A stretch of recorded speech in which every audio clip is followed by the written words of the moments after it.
Hello everyone. I would like to thank everybody for coming out today to join us for this update on the Alberta Independence or Commonwealth of Alberta Delegation to Washington project.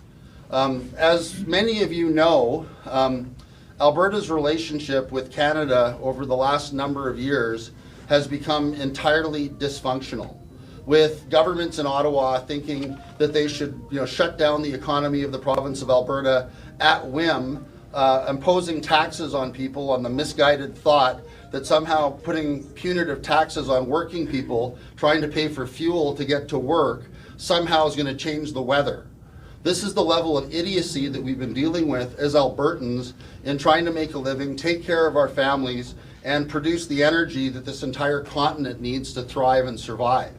So after the past decade of economic devastation visited on this province by countless useless and ridiculous regulations by a government in Ottawa that doesn't even understand where its energy has come from, people in Alberta have decided that the time is now to demand a referendum in 2025 to have citizens of Alberta exercise their free will and free choice as to whether or not we are going to continue to remain in Canada or become an independent nation state. Obviously, there's been a lot of discussion, should we join the United States? Should we be a standalone independent state? Those are all questions for another day. The initial mission is to have a referendum for independence, and then following that, all of the subsequent questions can be answered in terms of future relationships with the United States. Obviously, anybody that's involved in the economy of Alberta understands that a strong, robust, free trade agreement with the United States is in the interest of Alberta without silly tariff wars being started by politicians who cause these problems for their own personal political benefit as opposed to the benefit of the country as a whole. So that's what's driving this mission, and of course what we're engaged in. And I'm just now introduce my colleagues that have joined with me in this exercise. Dr. Dennis Modry, one of the co-founders of the Alberta Prosperity Project, Mr. Mitch Sylvestre, the Chief Executive Officer of the Alberta Prosperity Project, and Mr. LaVar Payne, retired Member of Parliament from Medicine Hat, who, along with other retired members of Parliament and actually sitting members of the Legislative Assembly of Alberta and others, support this mission and support this drive for Alberta independence. So with that, I will turn it over to Dr. Modry to make a few remarks, and then Mr. Sylvestre and Mr. Payne. Thank you. So just for clarity, I was one of the co-founders and current chair of the Alberta Prosperity Society, which has a board of directors, and it governs the Alberta Prosperity Project. The society itself is nonpartisan, nonprofit, educational society, period. So what we're after simply is to empower the provincial government, any provincial government in this province, to be in a position to restructure Alberta's relationship with Canada. And the outcome of that could be any one of several different futures for us. And Jeff has outlined a couple of them, but there are actually 5.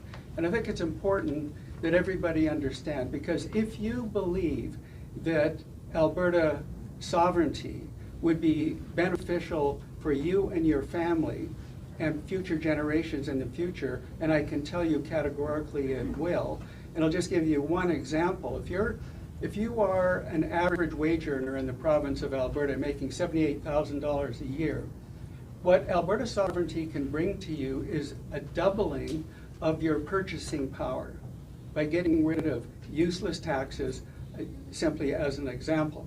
But what are the outcomes if we were to empower a provincial government now or later in terms of Alberta sovereignty? Well, it could be that Alberta becomes an independent, sovereign, constitutional republic with ties to the Commonwealth. It could be as well that Alberta joins the United States. It could be that Alberta becomes a territory of the United States. It could be that Alberta, and I like this, joins with Saskatchewan and maybe Northwest D.C, the Yukon, Northwest Territories, and becomes a Western nation. That's another option, but it would have to start with Alberta. And what's the final one? The final one really is what this current provincial government has been advocating for with Bill 1, Alberta Sovereignty within the United Canada Act. What does that mean, actually? It simply means that Alberta would then have complete control of its wealth and affairs and would be in a position to inform Ottawa what it is willing to finance. That's what Alberta Sovereignty within the United Canada Act should mean. And I don't think I have any more comments to make at this particular point, except one thing, is that all of those different outcomes, you may have a different perspective on what you want to see as the final outcome, but every one of them boil down to make it happen, you have to support a referendum on Alberta sovereignty. And the outcome will be whatever the provincial government negotiates. So I'll leave it at that. So I remark Quebec, the other component of this is it's going to give us a lot of leverage. So if we threaten the government with action like separation, the government is more likely to come to the table and give us what Quebec has. So just understand that there's a leverage component to this as well. The other thing that I want to make everybody abundantly aware of is that every 4 years we're sitting on pins and needles and guessing who the government is going to be and how that's going to affect the economy of Alberta. Never more so than where I live in northern Alberta, where we produce 35% of Alberta's oil. So what we have to understand is that this is going to give us the opportunity to get stability moving forward. We won't have to worry about that kind of thing. And Quebec and Ontario basically determine who the government is going to be.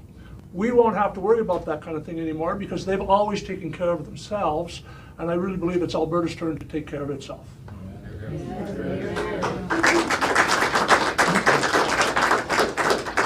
So as a former member of Parliament, I obviously worked very hard for our constituency, for our country. And we have seen what's gone on in the last 9 years under Trudeau, what they've done to Alberta. And so as a result of that, and I'm a born native Albertan, and that's where my heart is. And what I want to see now is an independent sovereign nation. And the reason I say that is because I know for a fact that the only way that things can change is if we change the Constitution of Canada to make Alberta an equal partner. And I also know, without reservation, that it won't happen. And the reason it won't happen is because Ontario, Quebec, and the Maritimes won't let that happen, because that will have an impact on their balance of power. So, pedal to the metal, let's go get that referendum done. Thank you.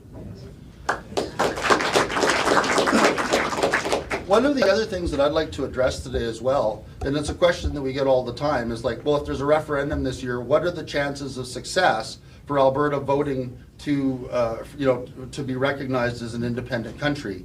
And what I would say to that is our current polling that we have access to indicates that currently there's a 37% support in the province of Alberta for independence. And that is without any effort or any widespread public education campaign on the benefits of independence. And let's start ticking them off. How many people would vote for independence on the idea of no more CRA and no more federal income tax alone? That simple point is enough to pull more people into voting for independence. So there'd be no more federal income tax, there'd be no GST, there'd be no excise tax, there'd be no carbon tax, there'd be no more equalization payments where taxes, pension, and UI benefits included, we send $70 billion plus a year to Ottawa and get less than $35 billion a year back from the rest of Canada, or Confederation as it's called. So imagine the wealth and the prosperity of this province with all of that money remaining in the province, remaining in the provincial economy. Imagine Alberta with control of its own immigration, so that where we have cities that don't have enough water, don't have enough electricity, don't have enough housing, that we can say, hang on, no vacancy, time out, until we sort out all of the people that are presently here and we accommodate everybody that's here, and have a sensible immigration policy as opposed to what we've been dealing with. Imagine in Alberta where we are no longer being subject to arbitrary federal regulations because somebody in Ottawa doesn't like the shape of somebody's hunting rifle, that they just automatically declare all of our hunting rifles to be prohibited, illegal, and subject to seizure to be shipped to the front lines in the war of Ukraine, and other stupid ideas that have come out of Ottawa in the last several years. So I'm confident on those ideas alone, getting rid of, like literally if we get rid of all federal taxation in Alberta, the take-home pay and the disposable income of every Albertan will more than double. Think about the fact that every time a working man or woman goes to the pump to fill up their truck, instead of paying $1.60 for diesel, they're paying 80 cents, which is what it should be. I mean, all of these things need to be explained to the public at large to truly internalize what the benefits from an economic perspective of an independent Alberta will be. As well as, and this is why we're going to Washington to talk to the U.S. administration with regard to their support for Alberta independence. From a U.S. perspective, why wouldn't they support Alberta independence? President Trump recently announced at the joint session of Congress that he was fully in support of self-determination for Greenland. Surely we can hope that President Trump will also support self-determination for Alberta, because clearly it's in the U.S. interest to have a secure energy supply that isn't being subject to arbitrary regulation, production caps, emission caps, and all of these other things that Ottawa arbitrarily imposes on Alberta out of some misguided notion that anything we do in Canada is going to somehow offset all of the CO2 increases being put out by India and China, which dwarf all of our CO2 savings in Alberta and Canada on an annualized basis. So all of these things, would be dealt with within a common sense Commonwealth of Alberta, operating as an independent nation, where we're no longer subject to the idiotic whims of politicians in Ottawa who are influenced by people that belong to the investment club called the World Economic Forum, whose main purpose is simply to siphon tax dollars out of the hardworking pockets of the citizens of Alberta for the benefit of many of their get-rich-quick schemes like battery plants in Ontario and bug protein plants and all of the other foolishness that we've seen Alberta tax dollars going to subsidize. So for me, I see that this project is eminently sensible. I think we have more than enough support for it. Certainly the present government in Edmonton, the Daniel Smith's government, realizes that if there's 37% support for independence amongst the population at large, the support for independence within the UCP membership likely exceeds 60%. So, I think on that basis, the odds of having a referendum this year, thanks to Premier Smith, being forthright and coming forward and putting together a clear list of conditions for Alberta to remain in Canada to be considered by the future federal government to be decided, again, probably without Alberta's input on April 28th, we are going to have an opportunity to have a referendum this year, and I'm sure with all of us working together, we can finally have what we've all been working towards, which is a free and independent Alberta. So that's our goal.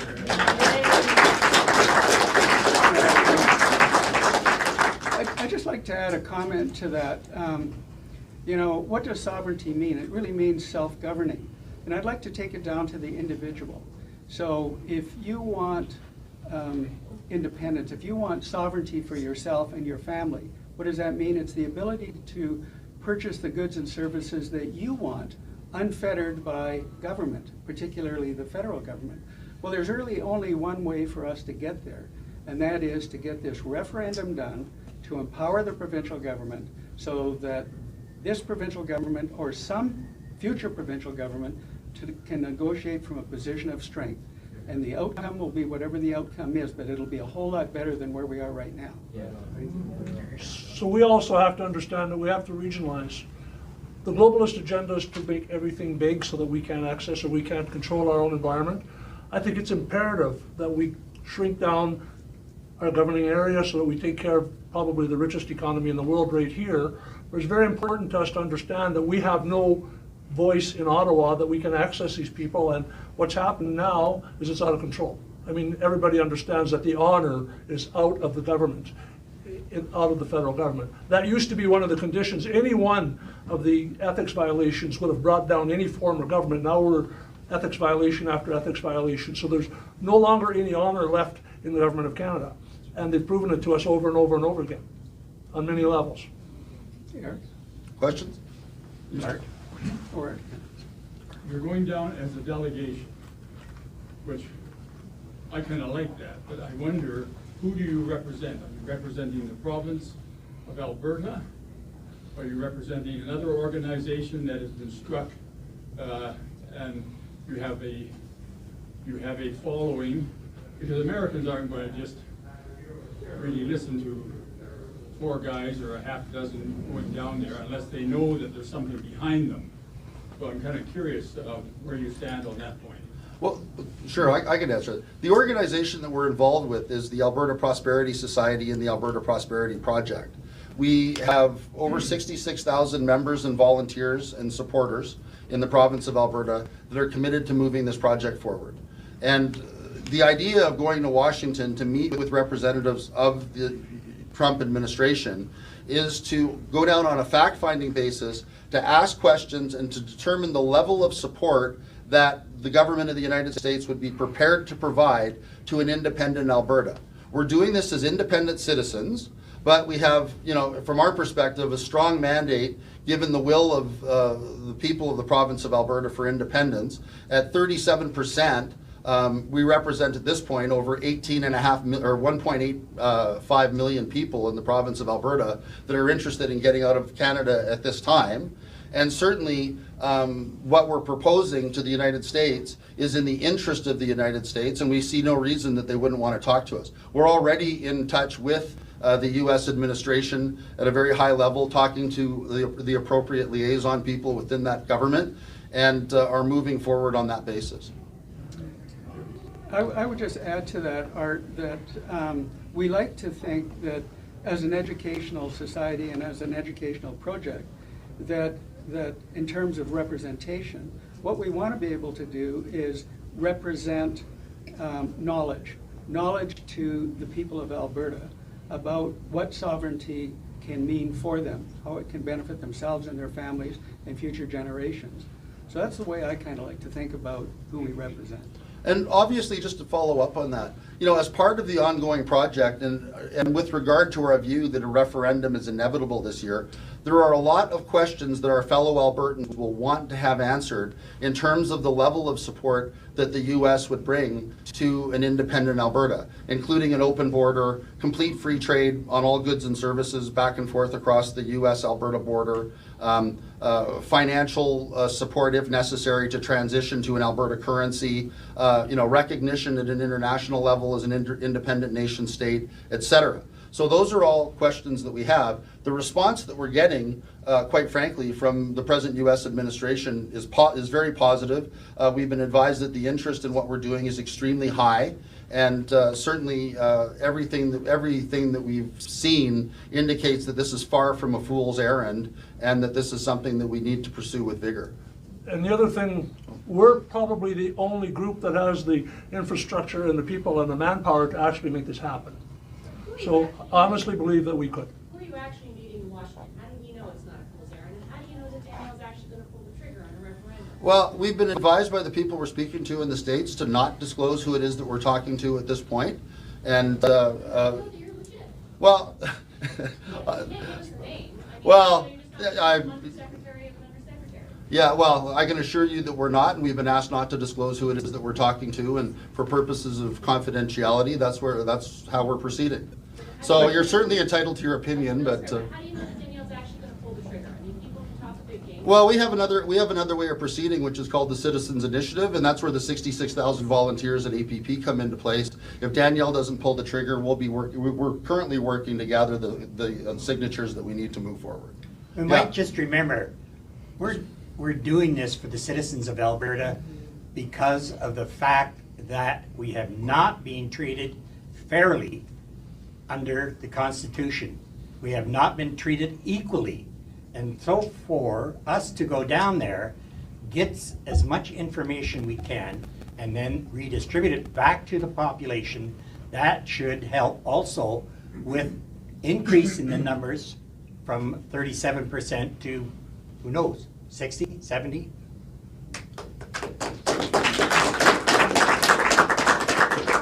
So Jeff, we're in a federal election right now, and I'm just wondering how you see that dynamic happening around all that you're doing. I didn't think it matters which guy wins, we still have the same problem, I agree with that. But does this current federal election dynamic impact what you're doing? Is the timing right, all that kind of stuff? I think the timing's absolutely perfect, to be frank. I mean, you know, obviously from our perspective, a federal election is not going to change the inequities of Canadian federalism or change the structure of the Canadian Constitution. So we're proceeding regardless. On current polling, to the extent that Ontario, all of the so-called have-not provinces in Canada are going to elect a Carney government so that they can keep drawing money out of Alberta to subsidize inefficient governments in those jurisdictions. I think that all but guarantees, on the basis of the demands that Danielle Smith put forward to the government, that there will be a referendum this year and that the referendum will succeed. I think the election of a Carney government basically spells the end of Canada as we presently know it. Yeah. I would just like to add a point here. You know, with respect to the election of Mr. Poilievre, if he is successful, that would be less bad for us. But we still wouldn't be able to solve the problem of ending equalization or implementing an Alberta pension plan, because he's opposed to that. And I think he would be opposed to many other Alberta sovereignty initiatives that relate to Bill 1 that has been passed by this government. On the other side of the coin, we're facing the potential of a central bank digital currency, as you may well know, and this is one of Mr. Carney's pet projects. Well, that will completely control us, our banking, our travel, maybe even who we vote for. You know, so, and there are many other things that he is advocating that take away our individual sovereignty.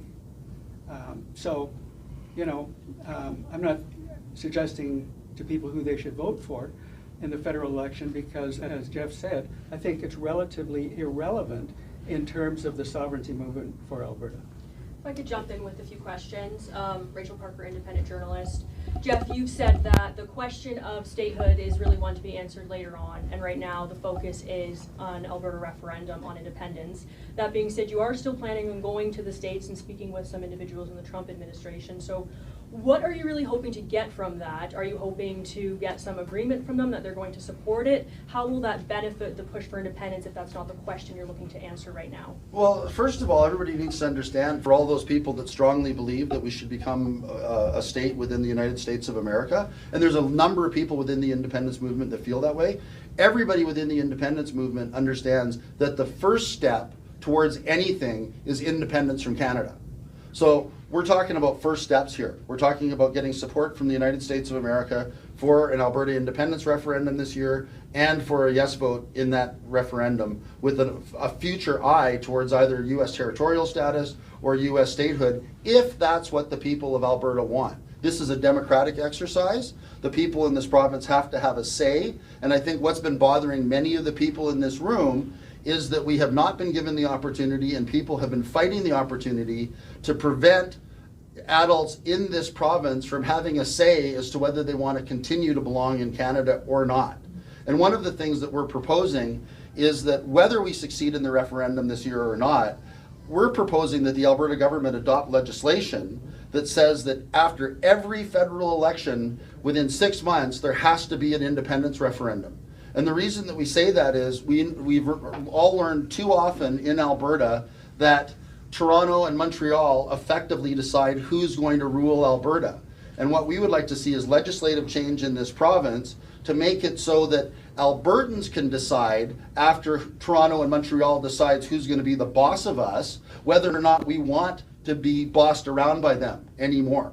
And I think that we need to institutionalize independence and independence referendums in Alberta and make that part of our continuing political dialogue until we finally achieve freedom from Canada. Because on an economic basis and for the benefit of our children and our grandchildren, it really is the only option and the only way forward, given the degree of debt and corruption and crap that the Trudeau government has built into the foundation of the Canadian state at this point in time.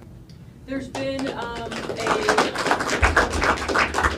question about the general election, and my sense is that from people in the room and like yourselves, they think that the outcome of the election doesn't really change anything for Alberta.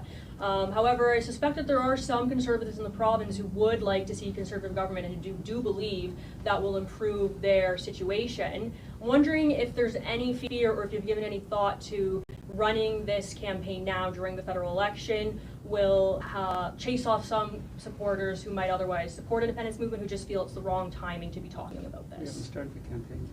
Well, as far as that goes, the federal election is the federal election. I think a lot of us don't even feel like we're Canadian anymore, right? So we're Albertans and we want Alberta to be independent, right? Whether Pierre Poilievre's elected or Mark Carney's elected, I would say, you know, looking at this as a political scientist, if Mark Carney is elected, Alberta independence becomes a virtual certainty. If Pierre Poilievre is elected, it might be a tougher battle because people think that something can be negotiated. So as somebody in favor of Alberta independence, I'm not going to be voting for him or voting for a Liberal government just because I can't bring myself to do it. But the best thing that could happen is for Ontario and Quebec to vote Mark Carney in, and that will galvanize Alberta to make Alberta understand that it's really time to go. So it is true that if Poilievre wins, that will certainly be helpful to some degree. However, Pierre Poilievre, a good a guy as he is, and I worked with him in Ottawa, a great man, he still cannot bring about a constitutional change that will make Alberta equal to the other provinces, because Ontario, Quebec, and the Maritimes will stop any kind of a constitutional change that will make things equal for all provinces across this country. Should add to that Quebec never even signed the That's 1982 true. Constitution. But the barriers to change the Constitution are such that it is virtually impossible. There have been 2 attempts, Meech Lake and Charlottetown, they both failed. So it's really unlikely that that can happen. It could only happen, though, if this provincial government is empowered in a way in which you solve the imbalance of power between the federal government and the Alberta government. If you solve that imbalance of power, and a provincial government, an Alberta government, is now negotiating from a position of strength, can say, these are the things that we want, and Premier Smith has outlined some of those things already. And if we don't get what we want, there's going to be an issue related to national unity. So she said that twice now. So in any case, I think the other thing that's interesting is that for many decades Alberta has had a push to lead. And we don't need to get into all of the irritants that have created this animus amongst Albertans with respect to the federal government. But there could be a greater push now depending on who is elected federally. But we've never had a pull from the US either. And this is a pull for Alberta sovereignty, not necessarily a pull to join the US. And we've never had an infrastructure in place as large as the infrastructure we have now. So there's a real opportunity to do something. And here's something else that you might want to think about. If you believe that the future for Alberta is within Canada, but with control of its wealth and affairs, then supporting this referendum might be the only way to save the rest of Canada as well. Right on. That's exactly right. Excuse me? This is probably the worst case scenario. I just want to wonder, to ask, We get if shot? something happened like in 2022, when peaceful protesters were trampled underfoot of horses and beaten by police batons, if something like this were to happen, would we possibly be getting some sort of a military peacekeeping force from the United States, do you think? I don't want to speculate on things like that, honestly. I mean, I appreciate the question, but I don't see that as at all a realistic scenario. I mean, this is a peaceful democratic movement that we're undertaking, and we're going to be having a democratic, this is a democratic process and a democratic vote. And quite frankly, if Ottawa were to do anything that foolish, that would all but end Alberta's involvement with Canada and would likely result in a unilateral declaration of independence at some level. Marty? Yeah. You know, we saw on the news lately that there's people trying to make something out of the fact that Danielle just spoke to the Americans during an election. Are you worried that some people will try and turn that on you and say that you're interfering in our election by talking to the Americans? No, as far as I'm concerned, their election is interfering with our independence process. So I think that's the simple answer to that. I didn't ask Carney to call an election right now. This is all in works before he decided to not reconvene Parliament and actually face any questions about the corruption of his government. One more question. There's recently a Republican Party of Alberta that's been registered with Elections Alberta. They've stayed pretty quiet, but their website is available online with a mission of having a referendum on independence by 2027. I suspect we're going to see and hear a lot more from them in the coming weeks. Is that party something that you guys would support? Well, I know Cam Davies, but I mean, just as part of, you know, I love what they're doing. Obviously, they support the same goals that we support. That being said, you know, wearing my APP hat, we're nonpartisan, and we'll work with any and every group that supports independence and supports having a referendum as soon as possible. We want a referendum this year, not 2 years from now or 3 years from now. It's the time is now. Yeah. Yeah. The Civic Service Rebel News. How do you address people's concerns about military assets in Canadian dollars and treaties with Indigenous groups? Well, I'll start with Indigenous groups because I've devoted my entire life to the rights of Indigenous people in Canada and in Alberta. I am a firm believer in the fact that the sovereign Indigenous nations of Alberta will have a far better deal from an independent Commonwealth of Alberta than they would ever get from Canada. This would be an opportunity for them to negotiate constitutionalized resource revenue sharing and other things that could be put in place that would provide them far better revenue, far better security, and far better honor of their treaties than anything that the government of Canada has done. As somebody who's litigated those treaties against Canada my entire working career, I can tell you the government of Canada has zero respect for the Indigenous people of Alberta. And the main reason I got involved with APP because I was concerned about some of the independence groups, you know, having you know, a high level of antipathy towards Alberta Indigenous rights and so on. I got involved with APP to ensure that the rights of Indigenous people in this province are respected in the context of any independence project going forward. As to the military question, I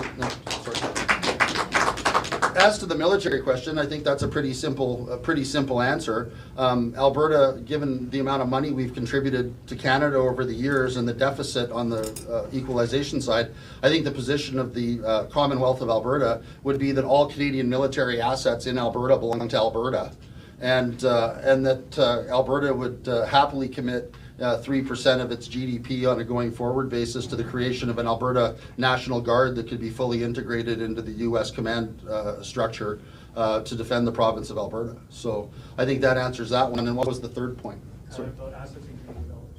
Well, that's one of the things that we need to speak to the U.S. administration about is is support for independence. Would support for independence include converting pension assets in Alberta into U.S. dollars, or alternatively, include providing a line of credit sufficient for all Alberta assets to be converted into Alberta dollars, to be protected and covered off through the period of transition. Obviously, there's going to be a period of transition. Currency is going to be a big issue, and those are some of the issues that we hope to discuss with the U.S. administration on a fact-finding basis, so that when we're done with that, we can then come to Alberta and, through the auspices of APP and all of the volunteers that are involved in this project, have a series of town halls all over the province where we can answer everybody's questions and tell them,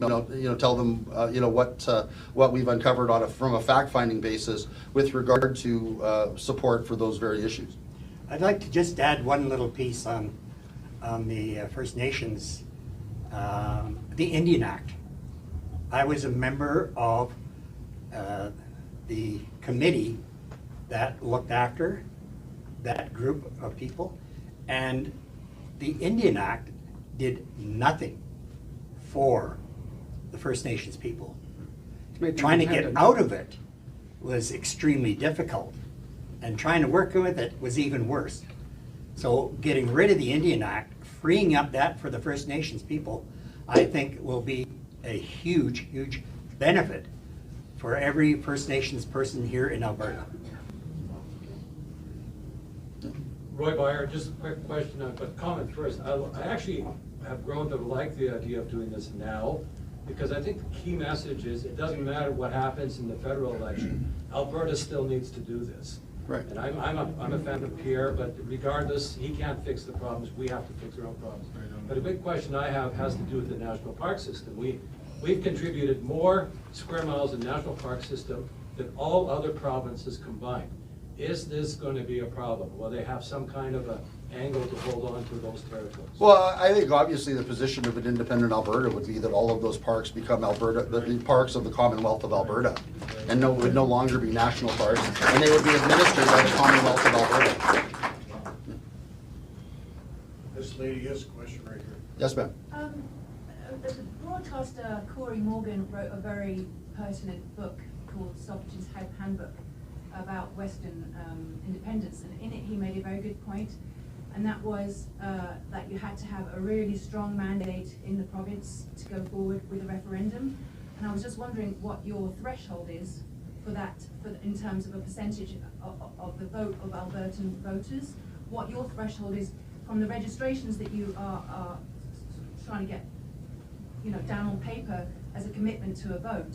What is your threshold to move forward with it, so we would have a successful referendum? As far as I'm concerned, we have it now. I mean, if you look at current polling, we have 1.85 million Albertans that are in favor of independence. But So what is that as a percentage of the voting? well, that's 37% of the voting Well, population. he argued very well that it should be at least 60%. No, I disagree with Corey as far as that goes. I mean, we have 37% support without having had a campaign and having had the ability to educate Albertans on the benefits of independence. I mean, I'm sure we'd pick up another 5 or 10% just on the idea that there'll be no more federal income tax. We live in a country where CRA has more tax collectors than we have soldiers in the Canadian Army. Let's think about that for a second, right?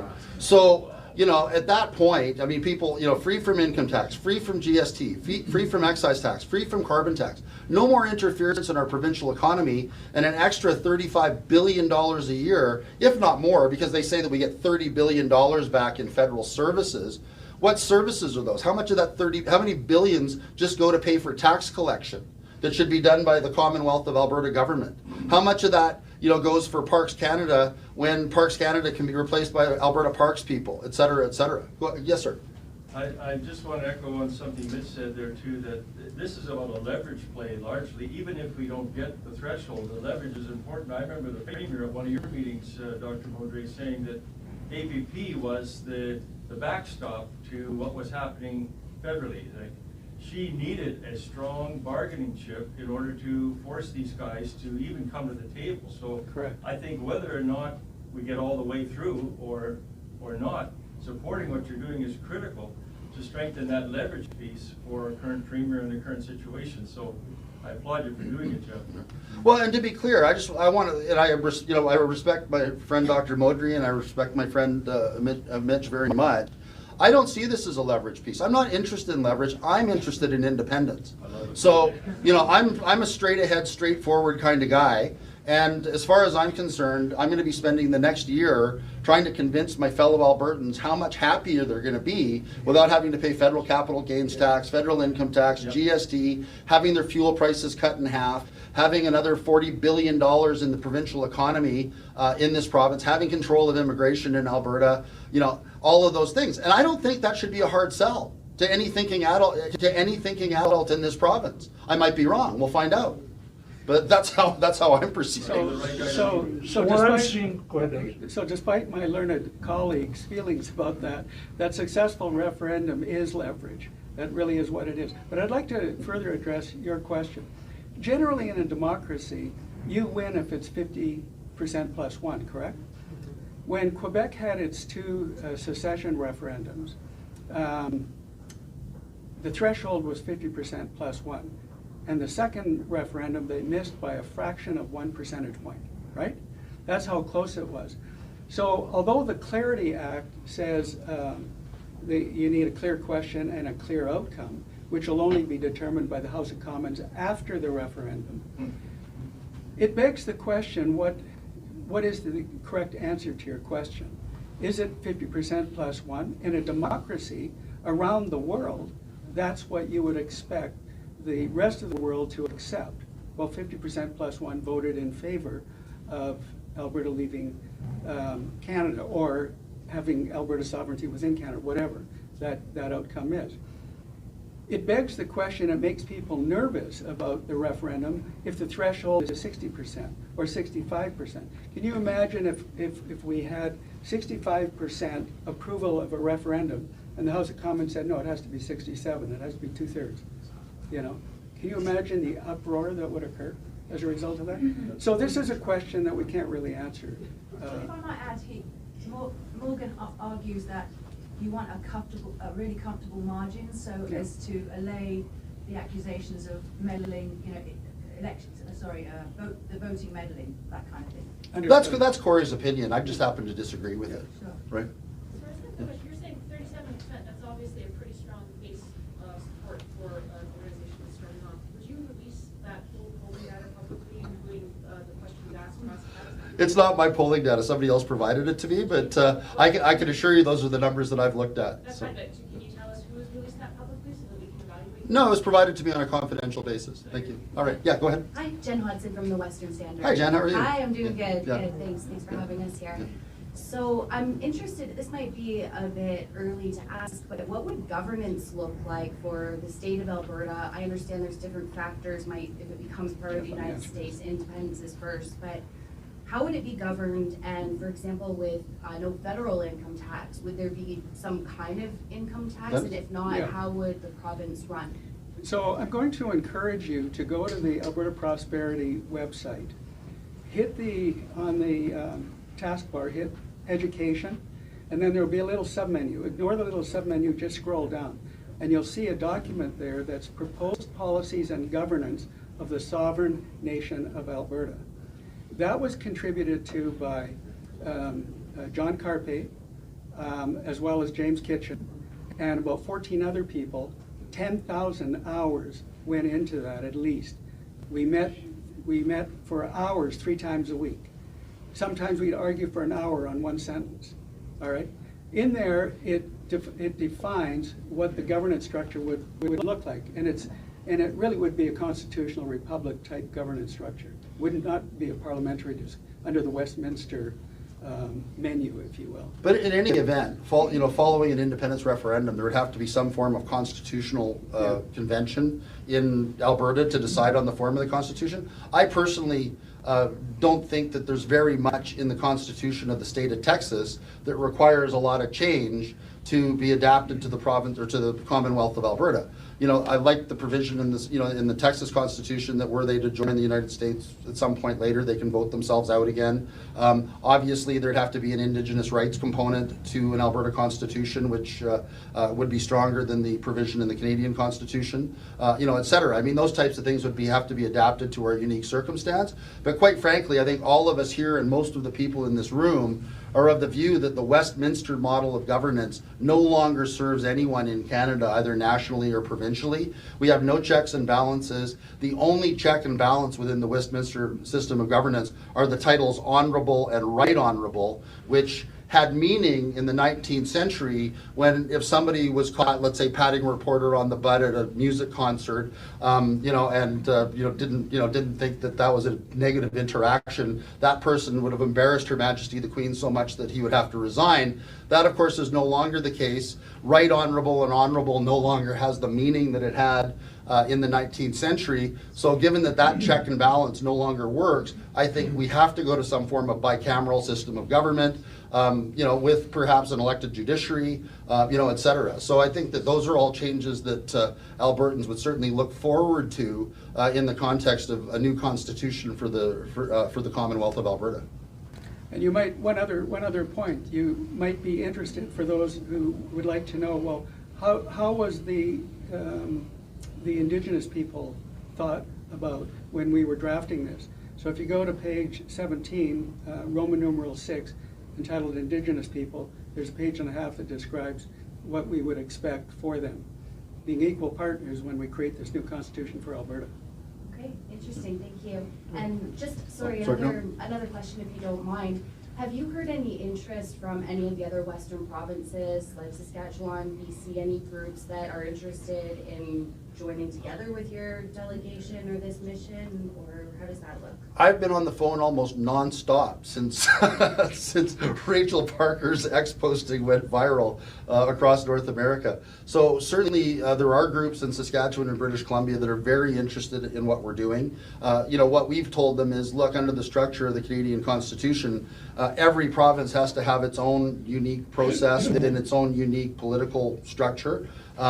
But I can tell you that there are groups that are actively working in BC and Saskatchewan along the same lines because they're very interested in what we're doing. And I think everybody, and I think it was the Western Standard that published that really interesting map the other day that showed that the provinces currently leaning conservative, unsurprisingly, are those provinces that are contributing to the so-called have-not provinces that cook their books on the regular to pretend to not be able to afford to live, right, at our expense.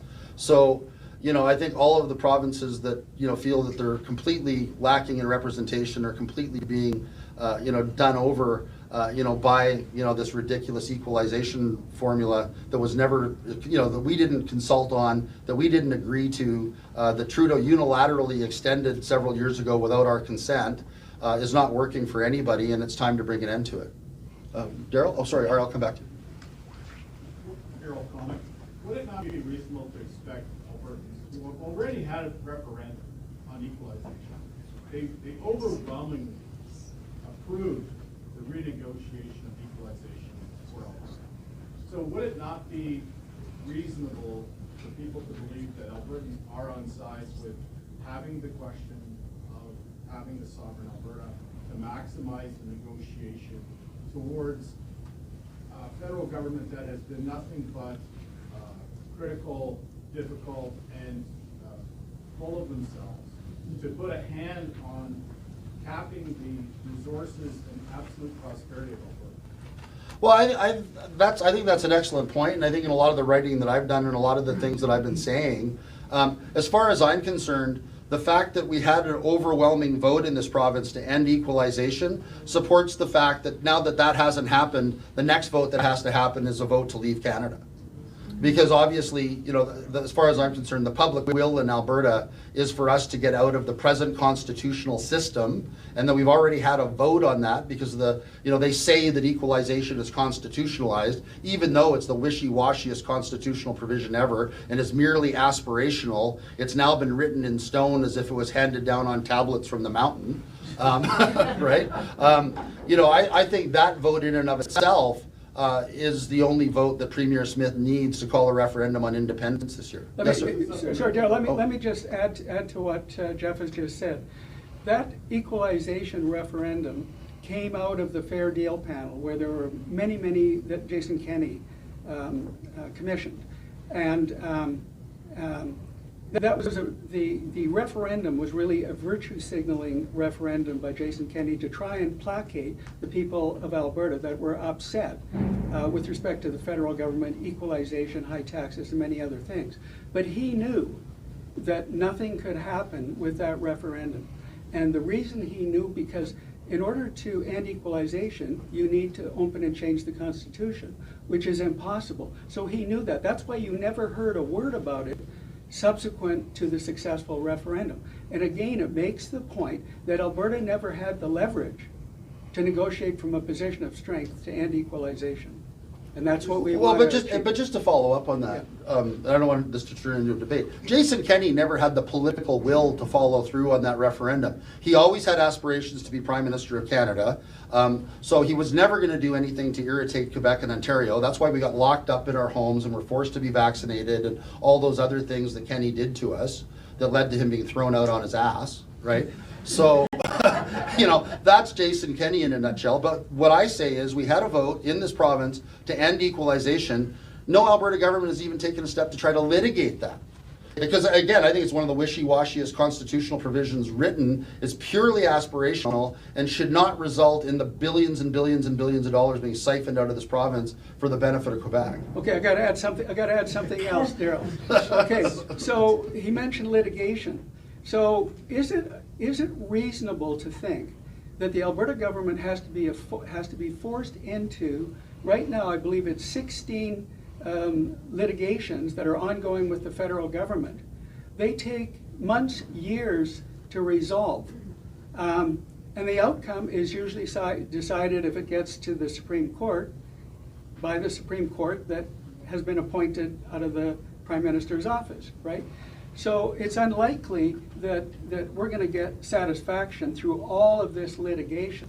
And I know Jeff likes litigation, but that's not what we want. We want to get out from under that. We don't want to litigate getting out of Canada. We want the public to vote for it because they want it. Just as a supplemental, earlier Mitch made a comment that I thought was quite captivating, that he said, I like Quebecers.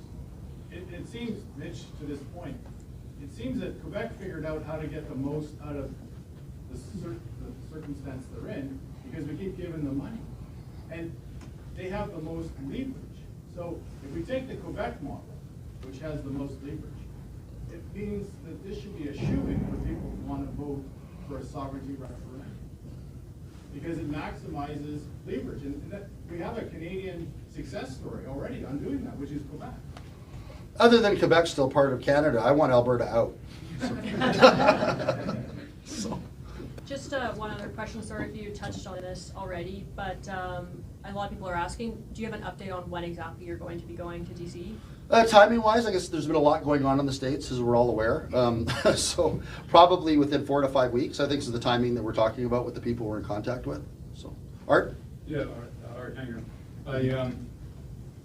So if I'm of the understanding, you have a delegation going down, you have the APP as supportive, as evidence that you have some sort of a following. You have the strength of a poll, which reflects a general sort of idea of what Albertans are thinking. And what now? You don't have a specific day that you're going to approach everybody down there, but you are seeking to have a referendum in November, is it? Well, I think where we're at right now is we have something more than that. We have a premier that has set down a list of conditions for Alberta not to continue to have, or not to have a referendum.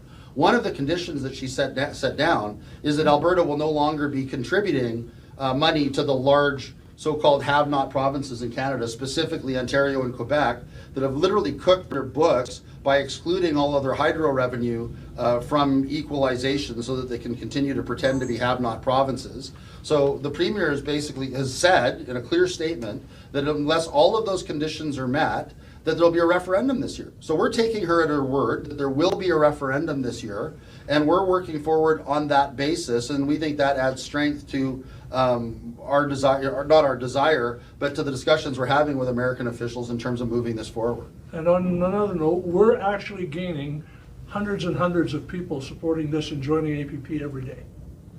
Every day. So our membership additions went from 700 2 weeks ago to 1,400 last week to 2,400 this week. So we're gaining momentum, and we've already got a large group of people already. We're mobilizing that group of people to get 400,000, 500,000, 600,000 pledges towards a referendum. Thank you. Anything else? No? All right, well, I'd like to thank everybody for coming out today. That was almost an hour on the dot, so thank you for your attention. And for all of you that have expressed support for an independent Alberta, thank you for your continued support. And it was a pleasure meeting you all today, and thank you for your attention.